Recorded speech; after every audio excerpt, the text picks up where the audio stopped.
Well, good morning, everybody. Clayton Rotz again with Dialed In Gear, coming to you from a frosty November 7th morning here in the hills of Pennsylvania. Maybe wondering why I'm not out hunting this morning about 7:30, November 7th during the rut. And if you follow the Instagram page, if you follow along on the podcast, you'll know that I was fortunate enough last Wednesday to tag the biggest buck that I've ever shot here in Pennsylvania, 127 and 7/8 inches. Bittersweet feeling being tagged out and missing out on the rut, but I'm here just kind of getting the camp ready for rifle season coming up, and my dad's out hunting, so hopefully he'll have some luck this morning, and I'll be here to lend a hand. But while I was drinking some coffee this morning, I wanted to go ahead and review this bow for you. This is probably the most important piece of gear that I've purchased this year. And the reason I'm doing a review so late into the season with this bow is because I didn't want to just bring you a review before I had a chance to hunt with it in different scenarios, had a chance to shoot a few hundred arrows through it, see how it performs in the field, not just shoot some promo or plug for a company. We like to give honest reviews. I'm not scared to tell you the negative things about a product. I like to test these products out before I just go out there and, I guess put the Dialed In Gear name on a product, and just want to give you an honest review. So with that being said, so far I've arrowed 3 deer with this bow, and I can't really say enough about it. When I went to test a few bows earlier this year in January out at Kinsey's Archery in Lancaster, PA, a friend and I shot the Mathews 31.5-inch, which is what I ended up going with. They also make a 28-inch VXR. The Hoyt RX4, shot that bow and shot the new bow from Bowtech this year.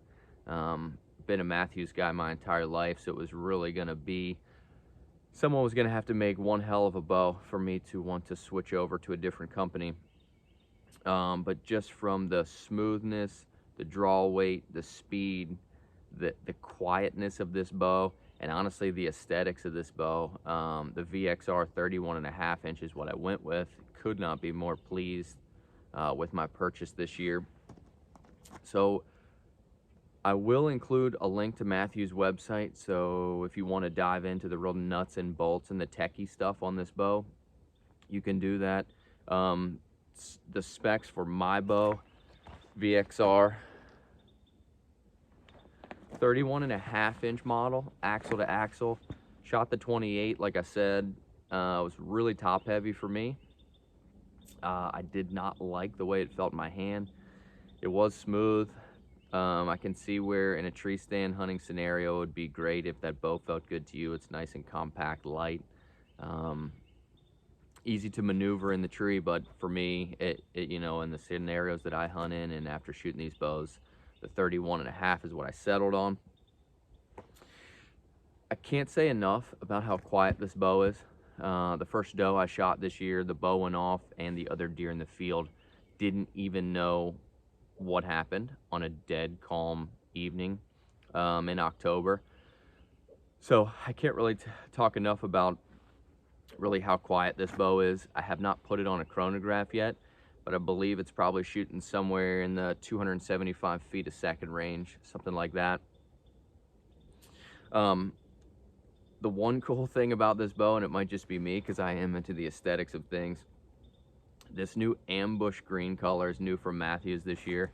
I'm not into camo bows like I used to be. I really like the black ones, and I don't know if it's the timeless color or camos just changing so often that I feel like they get out of date quickly. That might just be me personally, but I really like this new green ambush color. They did a Cerakote job on the riser, so it's really tough, really durable, scratch resistant if you're walking through brush. It's rubbing up against a tree or anything like that. One great thing about this new Mathews VXR is the ability to change your draw weight and change your lead off just by swapping mods. So you can actually use this same bow, swap this mod out. I was between the 60, 65, and 70 pound mods. I got this set up specifically for elk season this year. Was not fortunate enough to draw that elk tag, but I wanted the 70 pound bow just for more speed, more penetration, shooting a heavier arrow this year, which I'll get into in just a second. But 70 pound bow, really happy with it. Honestly, 70 pounds on this bow is, feels more to me like 61 or 62. It's just really easy to shoot after a bunch of reps. So enough about the bow. Like I said, I'll put a link to Mathews' website if you really want to dive into the specs. I rigged this bow out with their 6-inch stabilizer. They also do an 8-inch. Also comes in the green ambush. 6-arrow quiver, green ambush. They do a 4-arrow, I believe, as well. One really cool thing about this quiver, see how quiet that was to get on and off? I actually like to hunt with my quiver on. I just like the weight of it in the tree, quite honestly. Easy access to my arrows, but you can see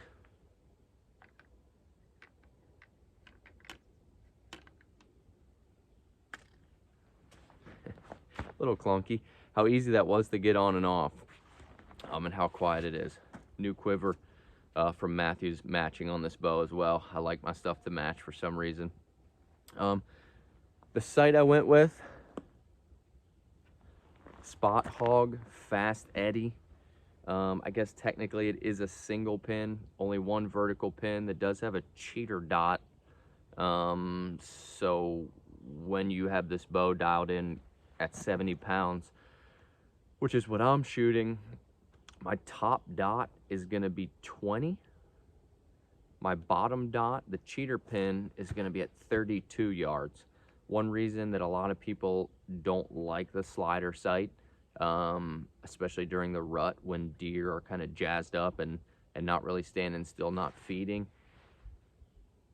is because, if a deer comes in at 20 yards chasing a doe, within a couple seconds he could be at 30, 35, and you may not have time to loosen up your sight and rotate it to a certain yardage.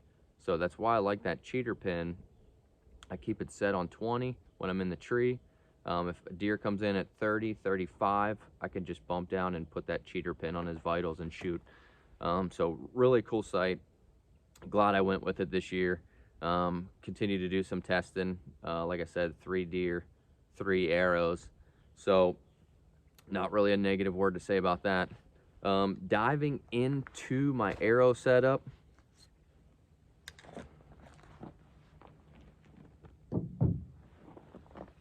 Also something new for me this year, I was shooting the Victory VAP Elites, which I loved. They were super fast, super accurate, but I did go with a little bit heavier arrow this year. This is the Easton Full Metal Jacket 340s. Can't be happier with these. Every deer I've shot so far, clean pass through. Lighted nocturnal nocks. If you're not shooting lighted nocks, you're doing yourself a huge disservice. You need to be shooting nocturnal nocks, or any lighted nock for that reason, if it's legal in your state, which it is not in every single state. But low light in the mornings, low light in the evenings.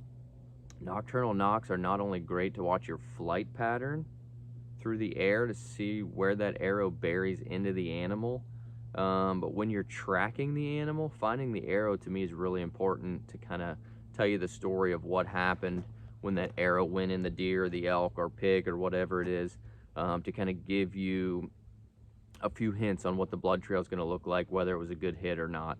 So I can't recommend lighted nocks enough. They're just incredible, great invention, and I'll use them forever as long as they're legal where I'm hunting. Switched broadheads this year as well. I was shooting Slick Tricks. I switched to the new G5 Montec M3, one-piece head, cut on contact, meaning that the blade of the broadhead is actually sharpened all the way to the tip, which is why they call it cut on contact. These things are extremely sharp. I thought it was, I don't know if G5 was making a joke or, you know, if they were, what they were trying to do, but they actually shipped these broadheads with a Band-Aid, which I thought was pretty hilarious. They are extremely sharp. The buck that I shot double lunged him, full pass through. It was only 12 yards, but full pass through. Opened him right up and made a very quick and ethical kill. I just have no reason to switch from the fixed blades. I know it's a big thing in the archery world, fixed blades or mechanicals, and I can't say enough about these. They were a little bit tricky to get tuned. You would catch a flyer every now and then, which from what I've heard from some real good archers and pro shop guys, that the cut on contact blades are harder to tune. Your bow really needs to be dialed in order to get these heads to fly the way you want them to. But the proof's in the freezer, as they say. The FMJ coupled with the Montec M3 has gotten it done twice so far, and I think I will be running this setup for quite some time. One more thing, and I did review this on the Instagram page. One other thing that I did change in my setup this year is I went from a wrist strap release to this thumb barrel release from Knock On, John Dudley's company.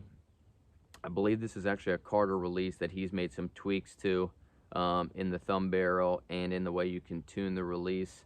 But I was really struggling with some target panic last year, and a friend of mine said, hey, try this thumb barrel out. I think you can still punch the trigger with these things, but it's made me a lot better shooter, more accurate. I'm getting more surprise releases. I'm shooting longer distances. I'm more comfortable shooting longer distances.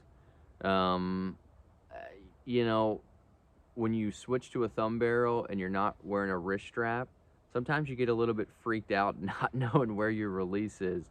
When it's just hanging there on the bow, you know, it did give me a little bit of an uneasy feeling, but so far it's been a real successful piece of equipment for me. Knock to it from Knock On TV, John Dudley's company. Like I said, it's just super smooth, adjustable trigger. Really helped me with the target panic. So that's my setup. The VXR from Mathews, 31.5-inch model, super smooth. I know it's late in the year, like I said, but I do like to test this stuff, and I'm not on staff with them. They're not sending me bows years early or anything like some folks. So was able to get this bow in January, shoot it all summer long, and brought it out here into the field. Was able to harvest 2 deer in November, 1 doe, biggest buck of my lifetime. The bow was not the only reason that I killed those deer, but it was a big reason. Very smooth, very quiet, very fast. I can't really say enough about this new Mathews this year, and all the other gear from my arrows to my releases. So if you have any questions, right on the bottom of the page, comment, go follow me on Instagram, Dialed In Gear, and good luck to everybody out there hunting. We still have 2 weeks of the rut left here in Pennsylvania, so get on them and shoot straight. Stay dialed, everybody.